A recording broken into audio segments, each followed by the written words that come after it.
gouvernement de la République a suivi avec beaucoup d'attention les différentes manifestations de soutien à nos vaillants éléments de forces armées qui se battent actuellement avec courage et bravoure contre l'agression barbare du Rwanda au Nord Kivu. Et note que cette mobilisation spontanée des Congolais à Bukavu, Kinshasa et dans d'autres villes du pays constitue un acte républicain.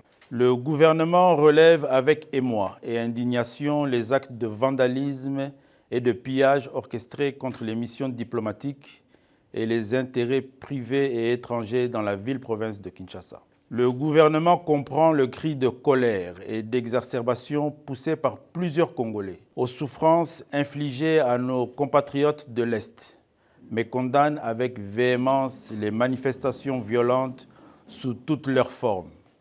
Après notre ronde des missions diplomatiques et de toutes les places touchées par des actes de vandalisme, avec son Excellence Madame la Première ministre et la Vice-ministre des Affaires étrangères, le gouvernement présente ses vifs regrets aux pays dont les représentations diplomatiques ont fait l'objet d'actes de violence susmentionnés et rassure que toutes les dispositions sécuritaires ont été consécutivement prises et que les auteurs de ces actes seront recherchés, appréhendés par la police et déférés devant les instances judiciaires pour des poursuites. Le gouvernement lance un appel au calme et rassure l'opinion que tous les moyens sont en train d'être mis en place afin de mettre l'ennemi hors d'état de nuire et de restaurer la paix sur toute l'étendue du territoire national. Le gouvernement exhorte par ailleurs le peuple congolais à demeurer unis et solidaires derrière les FARDC,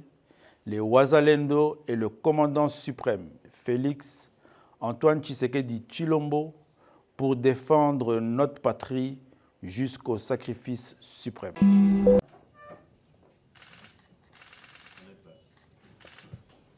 Il est à 23h40 et je crois que le président de la République, commandant suprême de forces armées de la République démocratique du Congo, est encore en ce moment précis en train de travailler. Cette réunion, c'était pratiquement la dernière d'une très longue journée parce qu'il y avait à la fois le besoin de suivre de près la situation sécuritaire à Goma. Vous savez que ce matin, des camps des déplacés ont notamment été touchés par des bombes. Il était question d'étudier tous les mécanismes, notamment avec les responsables tant au niveau du gouvernement qu'au niveau de l'armée, pour voir comment on assure la protection et la sécurité des populations.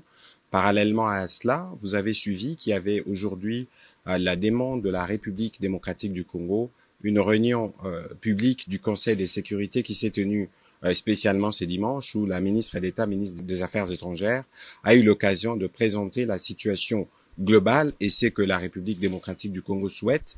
Et dans ces mêmes esprits, le président de la République a eu plusieurs contacts avec un contact diplomatique pour évidemment étudier tous les tours de la question. Et donc à ces propos, le président de la République a tenu d'abord à exprimer toute la solidarité du gouvernement et de lui-même envers nos populations qui sont affectées et qu'à ce niveau, toutes les dispositions sont prises pour nous garantir la sécurité et la protection des compatriotes, parce que nous savons qu'il y avait justement, par exemple, ces bombes qui sont tombées sur des camps de déplacés. Il faut s'assurer que les vies humaines sont préservées. Voilà, en synthèse, les tours des questions qui ont été abordées ce soir autour du président de la République. Nous sommes dans une situation de guerre où l'actualité évoluée, elle peut évoluer à tout moment. L'idée ici, c'était de regarder qu'est-ce que nous devons faire pour assurer que nous avons protégé nos populations. On ne va pas aller dans un débat spéculatif parce que nous sommes le gouvernement autour du président de la République et comme nous le faisons habituellement, nous aurons l'occasion de revenir au regard de l'évolution de la situation pour vous faire le point. Mais pour ce soir, la priorité était de regarder, et notamment avec les responsables militaires, comment on préserve les vies humaines. Vous savez qu'il y avait la détermination des autres. Vous savez aussi que nos forces sont très déterminées. Et donc, au milieu de cela, il y a une population. Je pense que cette population, le devoir du président de la République et du gouvernement, c'est de s'assurer de leur protection. Et c'est cela qui a fait l'objet aussi des contacts diplomatiques du président pour lequel nous aurons l'occasion de revenir en détail dès qu'il y aura des éléments à partager. Merci. eux, arrivent à progresser en Afrique? Mais parce qu'ils ne viennent pas avec cette approche-là. Ils ne viennent pas avec cette arrogance, cette façon de donner des leçons qui est frustrante, en fait. Vous voulez dire que les Chinois ou les Russes se comportent mieux que nous occidentaux actuellement, selon vous? Mais bien sûr. La Russie, vous avez condamné l'invasion de l'Ukraine par la Russie, mais vous revendiquez la liberté de traiter toujours avec la Russie, n'est-ce pas? Bien sûr, bien sûr. Aujourd'hui, en France, on a condamné Israël pour certains de ses actes à Gaza. Est-ce que ça a empêché la France de garder ses relations avec Israël? Pourquoi est-ce que quand ça arrive aux Africains, on veut les juger? On n'a pas à nous juger. Nous avons le droit d'avoir les amis que nous voulons. Et nous sommes amis à tous ceux qui veulent être nos amis. Qui ramassera le plus la mise en Afrique entre la Chine, la Russie, les islamistes? La Chine et la Russie, eux, ce sont des partenaires et qui viennent par la grande porte. Donc je pense que c'est eux qui rafleront plus la mise. Le fait que ce soit au détriment des démocraties ne vous gêne pas? Que ce soit des régimes autoritaires? C'est quoi la démocratie? Alors il y a une différence. Quand on vit dans une démocratie ou dans une dictature, je vous assure qu'il y a une grande différence. C'est vrai que, permettez-moi d'inverser un peu les rôles, c'est quoi la démocratie? Je me suis rendu en Chine au mois de mai dernier, de l'année passée, et donc j'ai vu des Chinois à qui j'ai parlé en aparté, qui m'ont dit qu'ils étaient heureux de vivre dans leur pays et dans le système dans lequel ils sont. Qui suis-je pour aller juger ce système et dire qu'il n'est pas démocratique? C'est malheureux, ils sont déportés, arrêtés, torturés. Voilà, voyez-vous ça? Non, je ne sais pas, sincèrement. Oui, Tiananmen, mais c'est une manifestation comme toute autre. Il y en a eu ici. N'y a-t-il pas eu de manifestations à Paris qui ont causé des morts? Je vous ai dit, moi je me méfie aujourd'hui des médias parce qu'on peut faire dire tout ce qu'on veut aux médias tant qu'on a les moyens. Donc moi je regarde les choses avec mes yeux, pas avec les yeux des autres. Et le lien que vous maintenez avec la Russie, on va voir ce qui se passe lors du débarquement ici, en France, si les Russes viennent, qui vient, etc. Pour vous, est-ce que Vladimir Poutine peut rester pleinement dans le jeu international comme tout président? Pourquoi pas? Qui suis-je moi pour dire que Vladimir Poutine n'a pas le droit d'y être? C'est ça ce qu'on après l'agression d'Ukraine. C'est ça qu'on vous reproche. Mais pourquoi vous ne le faites pas en Afrique? Pourquoi vous ne dites pas que Kagame ne soit plus président au Rwanda? Parce qu'il massacre des Congolais, lui au moins c'est prouvé. Mais faites la même chose et on sera quitte. Comprenez-moi. Je suis en train de vous expliquer ici que ce que nous reprochons souvent aux Occidentaux, nos amis occidentaux en Afrique, c'est la condescendance, c'est ce deux poids deux mesures. Quand la faute est commise en Occident, c'est normal, c'est juste un impair. Mais quand elle est commise en Afrique, c'est culturel, c'est comme ça qu'ils sont les Africains, il faut leur taper dessus. C'est ça la différence. Et vous? Voilà les choses qu'on ne veut pas que vous puissiez entendre. Vous avez maintenant compris pourquoi la vidéo a été supprimée de la chaîne. Aucun média français, ni télévision française n'a eu le courage de publier cette vidéo. Ils font semblant de ne pas voir la vidéo. C'est ça qu'on appelle l'hypocrisie. Le président Félix vient juste de dire la vérité. La différence entre la Russie et l'Occident, c'est que l'Occident donne de l'aide à l'Afrique, donc de l'argent, mais la Russie donne les choses qui peuvent aider au développement de l'Afrique. Et pourtant, il n'y a aucun pays du monde qui a été développé par les aides étrangères. Tout ça, c'est du n'importe quoi. Le président Félix a souligné que les médias occidentaux peuvent publier tout et n'importe quoi, tant qu'ils ont les moyens de le faire.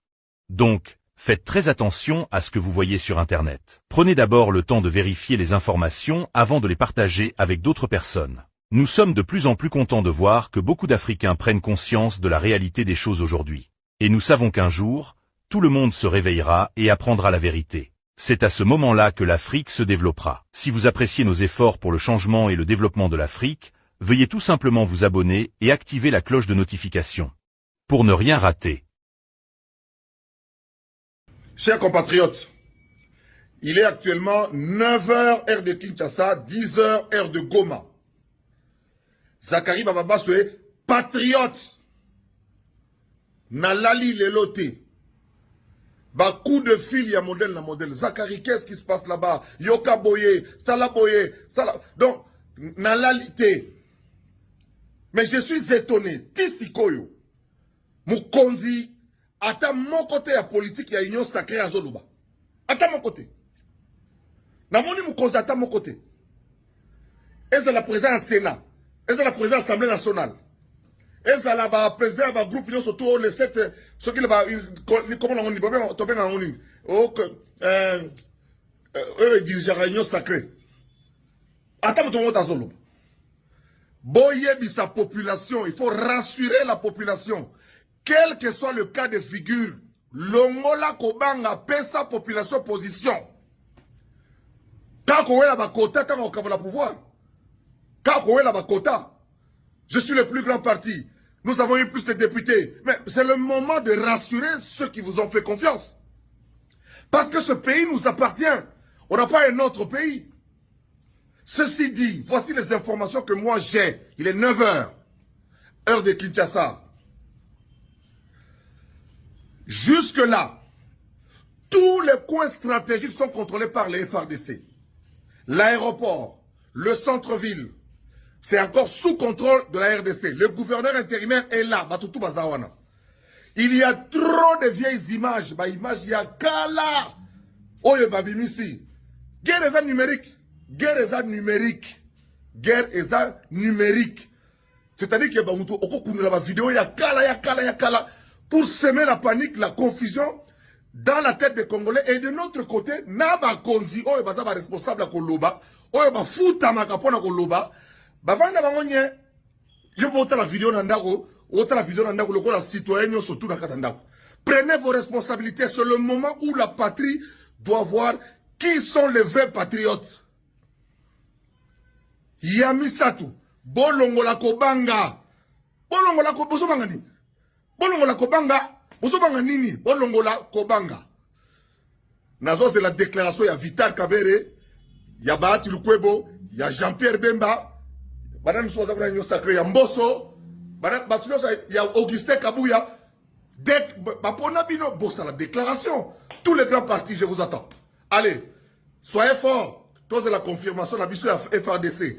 Et puis de l'autre côté, Yomoni, Willingo, ma télébine aéroport à l'Obion, nous sommes à Willingo, à l'aéroport à Yagoma. Est-ce que Moni Willingo, ma to Corée Nanga, to Arim Agi, na aéroport à Goma, le Bibongae, le Bossa gouverneur. Ce sont des vieilles images qu'on vous montre et vous commencez à paniquer comme ça. J'attends la déclaration de ceux qui bouffent l'argent pour ce travail. Allez, soyez calmes, vaquez à vos occupations, tout est sous contrôle. C'est notre pays, papa.